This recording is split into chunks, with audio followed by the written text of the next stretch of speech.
Eu gostaria que todos prestassem atenção, porque tem alguns verbos nestes 2 versículos que vai nos fazer entender melhor por que apenas um culto para 2 versículos.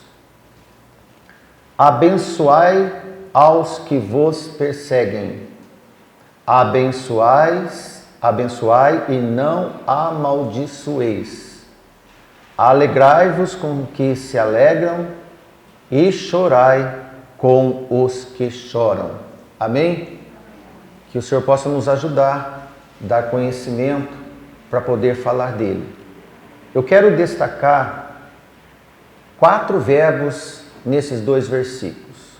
Olhe no versículo 14. O primeiro verbo é abençoar.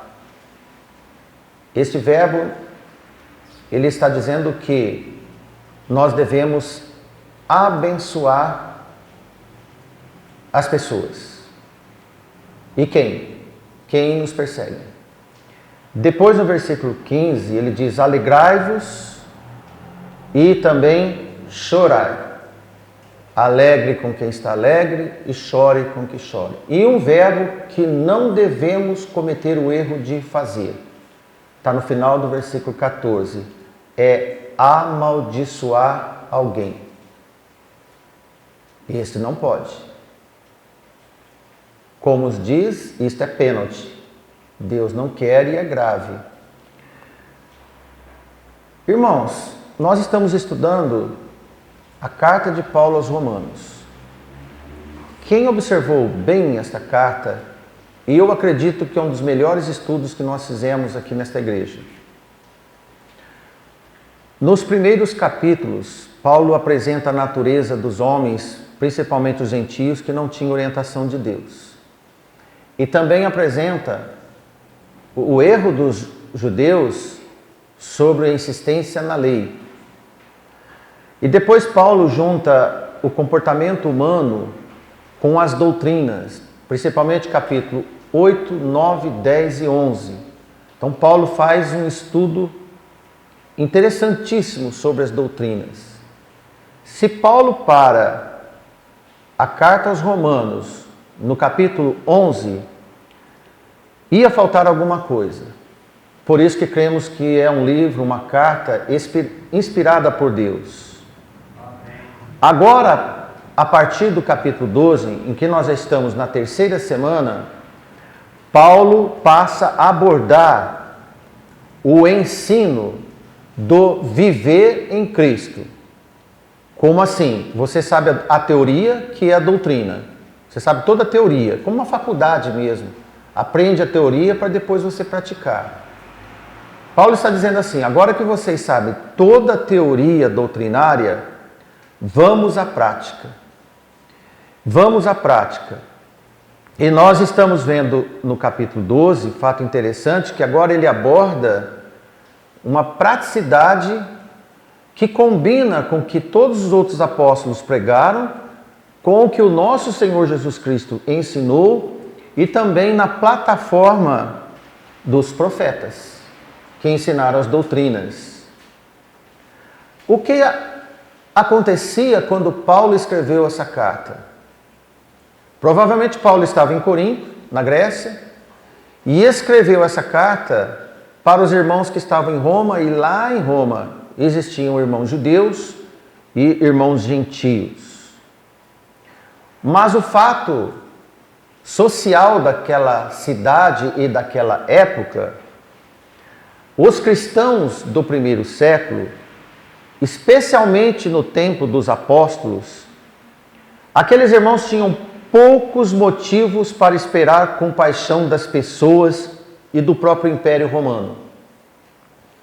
Qualquer auxílio que fosse, ajuda. Os órfãos e as viúvas tornavam-se escravos quando não eram errantes pelas estradas. E pedintes quando não se tornavam escravos. Acrescentando toda essa extremidade social, havia a perseguição e opressão e crueldade abundante. Não havia o espectro da justiça como há nos dias de hoje. Só que a justiça nos dias de hoje já está também perdendo efeito, como nós bem sabemos. E nós estamos pregando aos irmãos que, a partir de um certo momento, que eu creio que nós já estamos numa curva de inflexão, nós estamos caminhando num mundo cada dia mais cheio de injustiça. Então essa operação está ressurgindo das trevas entre nós nos dias de hoje. A injustiça, a violência, todas essas aberrações entre os humanos, nós assistimos. Nessa situação do princípio do século, entre os apóstolos, pregadores e o Império Romano, cabia apenas aos irmãos cuidarem um dos outros. O refúgio dos irmãos do primeiro século era a igreja e ajuda entre os irmãos. Neste clima hostil, do lado de fora, amar uns aos outros é de muito mais importância naquela época do que nós praticamos hoje. Porque era uma questão de necessidade prática, executiva. E precisamos de retornar o que é amar um ao outro. Não foi debalde ou à toa que está dentro dos 2 grandes mandamentos.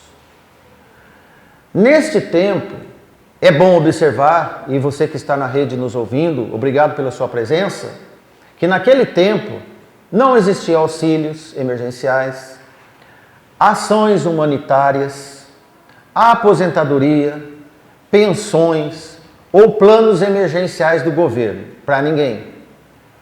A dependência dos irmãos era em torno da igreja. Lembra que estamos em pleno Império Romano. Proteção havia apenas para os cidadãos romanos vinculados ao império, ao imperador. E para piorar, o imperador naquela época era o sanguinário Nero. Este era o cenário da igreja. Por isso que naquele tempo, os irmãos judeus e gentios em Roma necessitavam, com muita maestria e poder de Deus, de cuidar entre eles uns dos outros. Entre os apóstolos, havia toda uma preocupação de socorrer e ajudar os irmãos. Por isso que deveriam estar em pauta não apenas a pregação do Evangelho, como acontece nos dias de hoje de forma errada nas igrejas.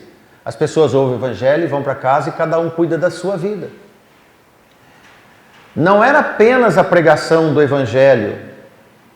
Também, irmãos, havia preocupação de socorrer e ajudar os irmãos. Porque isso deveria estar em pauta.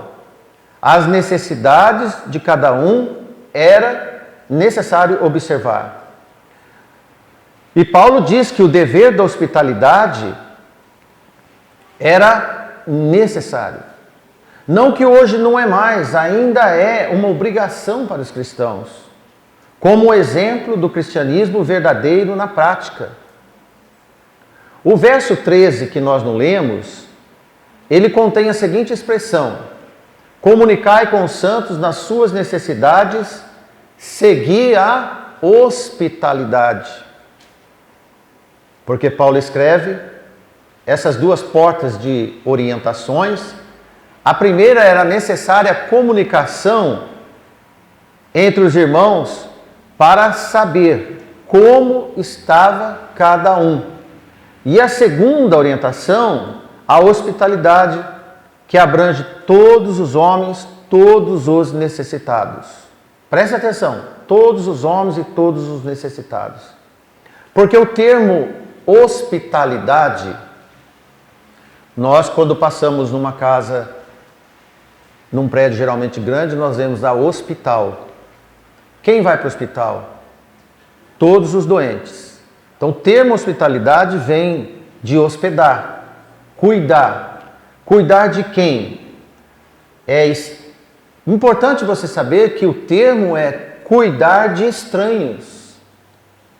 O médico, quando está no hospital, qualquer um que chega, estranho ou conhecido, ele tem que dar o mesmo atendimento. Isto é hospitalidade. Em Hebreus capítulo 13, versículo 2 e 3, apenas 2 versículos, veja o que está escrito. Não vos esqueçais da hospitalidade, porque ela, ou porque por ela alguns, não sabendo, hospedam anjos. Lembrai-vos dos presos, como se estivesse presos com eles, dos maltratados, como sendo vós mesmos também no corpo. E Jesus contou uma parábola sobre um maltratado. Vamos lembrar rapidamente essa parábola do samaritano? Porque Paulo agora está dizendo da hospitalidade. E ele, no versículo 13, nós vemos que nós não devemos esquecer da hospitalidade. Ocorreu, irmãos, que quando Jesus contou a parábola do samaritano, o socorro foi efetuado de um estranho para outro estranho. Veja que está enquadrado na hospitalidade. O socorrista e socorrido não se conheciam, não eram parentes e nem irmãos de igreja, pelo menos não está escrito nada sobre isso. Mas aí você vai perguntar, o que tem a ver a hospitalidade na relação que nós vemos com o que nós acabamos de ler? Vamos ver. Não deveria ser surpresa para nós que a fraternidade é algo acima das paixões de parentesco ou irmandade. Porque quem cuida dos estranhos, isto é, a hospitalidade, antes já deve ter cuidado da sua casa. Na parábola do samaritano, Jesus disse que um certo homem descia de Jerusalém para Jericó. E este homem caiu na mão de salteadores.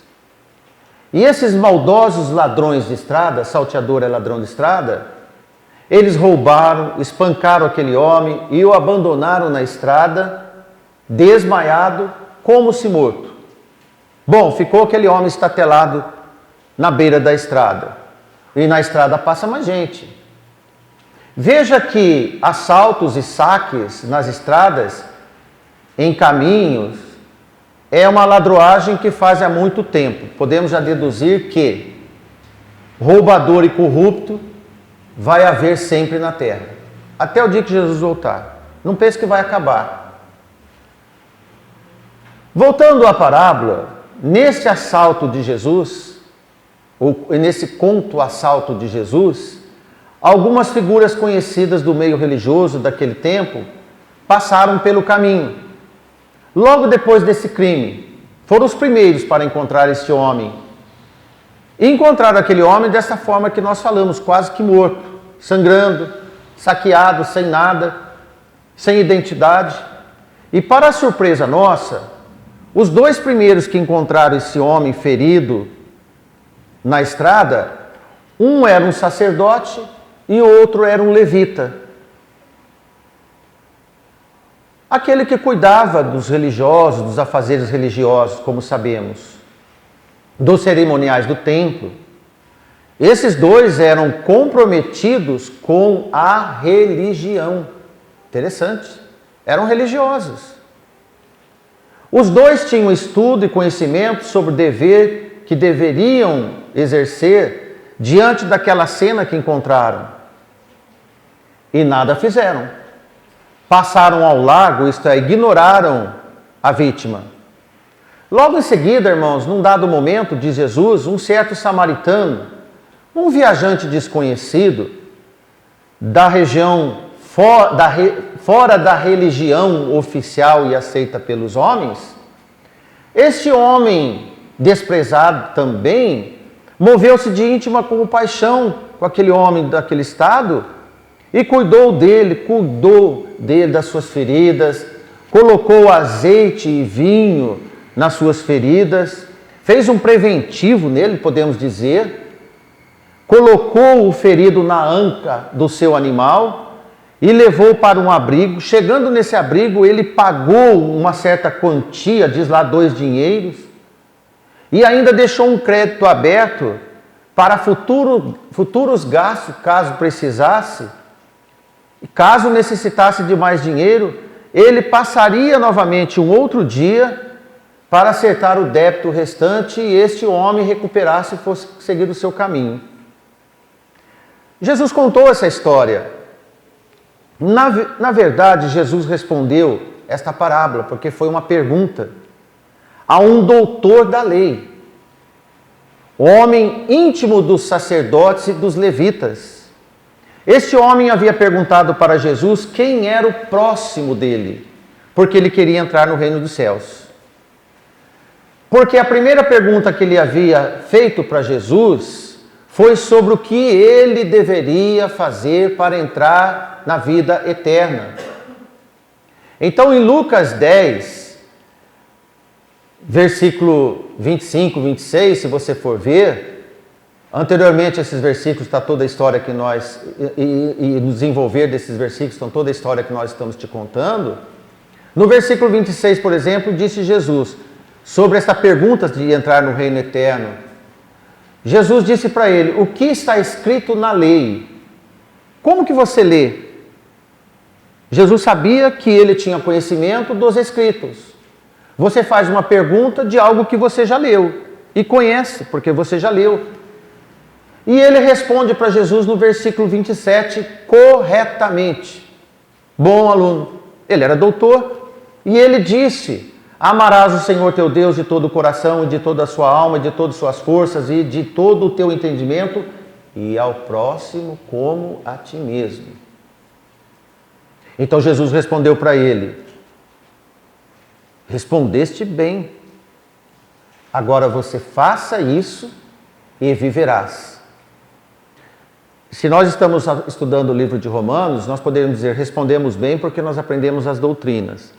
E agora falta a segunda etapa, a execução do que nós aprendemos. Mas ele querendo se justificar, porque Jesus pôs ele numa situação que ele não queria concordar, disse a Jesus, quem é o meu próximo? Foi a pergunta que ele fez para Jesus. Daí nasceu essa parábola que acabamos de contar para você. Então, se você não lembra ou não sabe, a parábola do bom samaritano foi uma resposta de alguém que era doutor e conhecia todo o Velho Testamento. Ele quis saber de Jesus quem era o próximo. Foi assim que Jesus teve que desenhar toda essa história para um professor, doutor da lei. Agora, eu, irmãos, e você que está aqui, você que está nos ouvindo, também pudesse nunca deixar de alegar ignorância sobre a identificação do nosso próximo. Amém? Amém. Atente que para entrar no reino de Jesus, o reino eterno, é necessário cumprir os 2 grandes mandamentos e viver nele. O conhecedor da lei estava ignorante para identificar o próximo. Por isso Jesus contou essa parábola.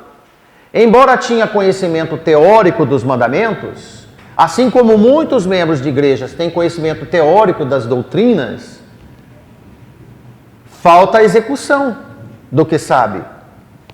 Esse professor, doutor, e eu vejo que pior ainda que lhe complicou, é que ele vivia e fazia parte dentre os sacerdotes e levitas. Quanto aos samaritanos, e um comum dentre o povo assaltado, eram ignorados por ele. Porque não tinha significância nenhuma aqueles homens para ele. E ali estava o próximo. Por isso Jesus disse que a sua classe de doutores, levitas e sacerdotes passaram ao largo da vítima. Jesus estava dizendo para ele que, embora doutor, não praticava o mandamento de Deus. Aproveitando o desenho de Jesus, em forma de parábola, tomamos essa oportunidade para fazer o desenho que Jesus fez para todos nós nesta noite também. presentes nessa reunião e ouvintes da rede. Acrescentando, podemos dizer, esses recheios agora que o apóstolo Paulo colocou no assunto, endereçado aos irmãos em Roma e para nós também nesta noite. Veja que esses recheios são costumes e atitudes que aprendemos nas doutrinas dos capítulos anteriores que devem ser executadas, principalmente capítulo 8, 9, 10 e 11. Se aprendemos as doutrinas que Paulo ensinou e não temos comportamento, seremos como o doutor que Jesus teve que responder, que negou conhecer o próximo. Por isso é que nós precisamos deixar de circular apenas nos ensinamentos para prosseguir nas atitudes de Cristo, nas obras da fé. Essas atitudes, recheios que estou colocando para os irmãos, que nos tornam atraentes em Cristo, atraídos em Cristo, como segue no verso 14 que nós lemos. Abençoai os que vos perseguem e abençoai e não amaldiçoeis. Foi necessário comentar o versículo 13, comentar a parábola, para nós começarmos a captar melhor sobre o que Paulo diz, que devemos abençoar pessoas que nos perseguem e não dar-lhe o troco. Isto é, dar a contrapartida, tipo olho por olho, dente por dente. A regra prática é: abençoe e nunca amaldiçoe. Quero fazer uma pergunta para todos nós. Então, quem devemos abençoar? Apenas os nossos filhos? Que é fácil dizer para os nossos filhos: Deus te abençoe, meu filho. E eu, irmã Suzy, temos o costume de dizer para os nossos filhos: Deus te abençoe. Aos irmãos da igreja: Deus te abençoe. Mas nós não devemos parar neles. Por exemplo, os amores selestivos, porque a gente gosta de amar alguém mais que um ou outro. Então nós sempre estamos dizendo: Deus te abençoe, faz questão de dizer. Para quem nós gostamos e para quem nos faz o bem e nos agrada, e às vezes até bajula, nós vamos dizer: Deus te abençoe. Bajula daqui, Deus te abençoe dali. Quem faz mal para mim, eu desejo outras coisas. A Bíblia não fala para fazer isso. Não, não, não. Essas atitudes estão todas fora do contexto do Evangelho do Senhor. Para a surpresa e insatisfação do nosso orgulho próprio e do ego. Deus não quer orgulho nosso. Ele quer humildade e humilhação. Devemos abençoar os que nos perseguem e nunca amaldiçoar. Isto é, aqueles que te rogam pragas. Alguém já rogou praga em você? Se você falou para ele, para você também a mesma praga, você pecou, está pecando. Para quem faz torcida, que você se dê mal na vida, e você fala para você também, é pecado. Essa contrapartida Deus não te autoriza. Nem com maus podemos ter desejo de aplicar a lei da semeadura. E às vezes mal empregada. Por exemplo, aqueles crentes que têm o espírito de Jonas. É difícil. Desejo escondido de vingança. Vingança pertence a Deus, irmãos. E Paulo escreve no versículo 19. Leia lá para você ver. Olha o que Paulo escreve. Não vos vingueis a vós mesmos, amados, mas dai lugar à ira, porque está escrito: minha vingança e eu recompensarei, diz o Senhor. Isso está escrito. Apenas abençoe. E continue a abençoar. Por mais longo ou agravado que possa ser a lesão e a ofensa que você passou, ou o mal que te atingiu. Não seja movido pela raiva, pelo ódio e ressentimentos. Não seja orgulhoso por qualquer dano recebido. Nós não lemos o versículo 17, mas observe o versículo 17, que ele é uma extensão do versículo 14. Olha aí na sua Bíblia. Romanos 12, 17. Paulo escreveu: a ninguém torneis mal por mal, procurai as coisas honestas perante todos os homens. Vamos ler só a parte A novamente. A ninguém torneis mal por mal. Fez mal para você, não devolva. Você vê como que o mal é tão impregnado na nossa natureza? A maioria aqui tem irmãos, não tem? Sempre quando a gente foi mais novinho, quando um irmão dava um safanão, o que a gente fazia automaticamente? Dava outro. Muito bem, irmã, natural. Dava outro, e às vezes com mais peso. Se nós fôssemos uns irmãozinhos mais caprichados, mais espirituais, nós ia falar: não, eu não vou fazer isso. É quase impossível, né? É quase impossível. Mas se nós não fazíamos isso quando eram crianças, agora como adultos não está proibido. Devemos deixar de ser crianças. Por isso que Paulo diz que Paulo diz em 1 Coríntios que ele queria falar coisas melhores para os irmãos, mas eles ainda não eram crianças no Evangelho. Este é um alimento sólido, robusto, que faz nós mais perto da execução de Cristo nas nossas vidas. Agora, como que nós vamos conseguir deixar de ser crianças? Quanto mais perto de Cristo, mais capacitados por Ele nós seremos. Porque só Ele pode fazer essa revolução em nós, irmãos. Cuidado, meus irmãos, sobre a maldição. Os amaldiçoadores são pessoas que se dedicam exclusivamente à destruição do próximo. O desejo da desgraça alheia, em nenhum momento Jesus nos ensinou nas Escrituras. Nunca. Assim como a figueira amaldiçoada pelo Salvador logo secou, vocês lembram? Em Marcos 11, 20 e 21 é uma passagem interessante, porque Jesus passou naquela figueira e ela não tinha figos. E Jesus amaldiçoou aquela figueira. Logo depois, no outro dia, Pedro e os apóstolos passaram novamente naquela figueira, e veja o que aconteceu no versículo 20. E eles, passando pela manhã, viram que a figueira tinha secado desde as raízes. O que quer dizer secado desde as raízes? Estava morta. Porque uma árvore pode secar com o inverno ou com uma fogueira e depois ela brota. Mas essa figueira não, ela morreu de vez. Porque Jesus amaldiçoou ela. E Pedro, lembrando-se, disse: Mestre, eis que a figueira que tu amaldiçoaste secou. Veja bem, você quer ter poder de amaldiçoar alguém? Poder de amaldiçoar alguém é poder de matar alguém. E se não pode, deseja.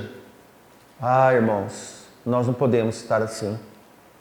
Assim, aqueles a quem Deus amaldiçoar serão certamente destruídos. Veja em Mateus capítulo 25, versículo 41. Jesus já no sermão profético, e ele diz: então dirá também aos que estiverem à sua esquerda: apartai-vos de mim, malditos, para o fogo eterno, preparado para o diabo e seus anjos. Essa é uma sentença que só Deus pode dar. Nós somos salvos da destruição para não desejar destruição de ninguém. Certo?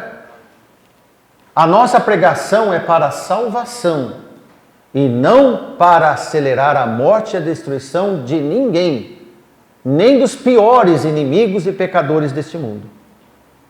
Na igreja do Senhor não há poder para a maldição, para amaldiçoar, e nem invocar a ajuda de Deus para dedicar a destruição do próximo. Quando Jó, no seu estado miserável, ele declarou-se íntegro diante dos seus amigos e diante de Deus. Pegou mal, mas ele não estava errado. E Jó 31 e 29 ele diz: se me alegrei da desgraça do que me tem ódio, e se exultei quando o mal o atingiu. Jó estava relatando o seguinte: Jó diz que nunca teve prazer na desgraça de quem lhe odiava. E ele disse: se por acaso eu saltei de alegria quando o mal chegou ao meu inimigo, então eu pequei, mas isso eu não fiz. Tem gente que solta rojão quando o seu oponente sofre. Faz festa. Os irmãos devem ter sabedoria contra algumas comemorações, irmãos, políticas e até esportivas, de derrotas e de desgraças. Eu não entendo direito quando um irmão é torcedor fanático de futebol e faz festa quando o outro time perde ou se quebra tudo. Eu também não entendo essas coisas comparando com a palavra de Deus. E Jesus deixou uma referência especial para essas circunstâncias. Em Mateus capítulo 5, versículo 43 e 47, nós vemos Paulo dizer que estava escrito, e aqui nós vamos ver também em Levítico, onde que Paulo diz que estava escrito. Em Mateus capítulo 5, versículo 43, olha só porque aquele doutor da lei respondeu certinho, ele respondeu com todas as vírgulas, os 2 grandes mandamentos. Ele conhecia Levítico, e é bom nós conhecermos também. Não só como doutor, mas como Jesus e os apóstolos ensinaram.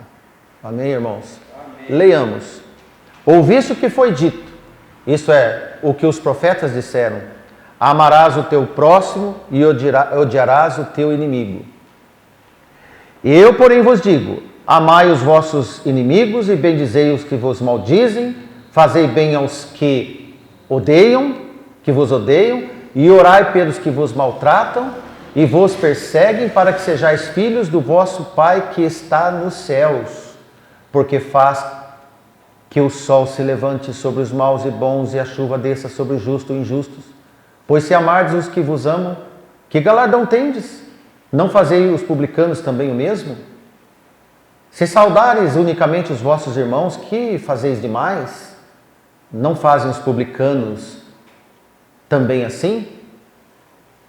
Paulo, agora que Jesus está orientando, está disciplinando contra a mesmice religiosa. Jesus aqui bate forte contra a mesmice religiosa. Saudar apenas os irmãos, dar bom dia para os irmãos e virar a cara para os ímpios. Olha, os publicanos fazem isso, né? Se você ama só quem te ama, você é do mesmo, é igual a todos. Jesus ainda não operou nada na sua vida. E eu vejo aqui o versículo 44, o mais incisivo para todos nós.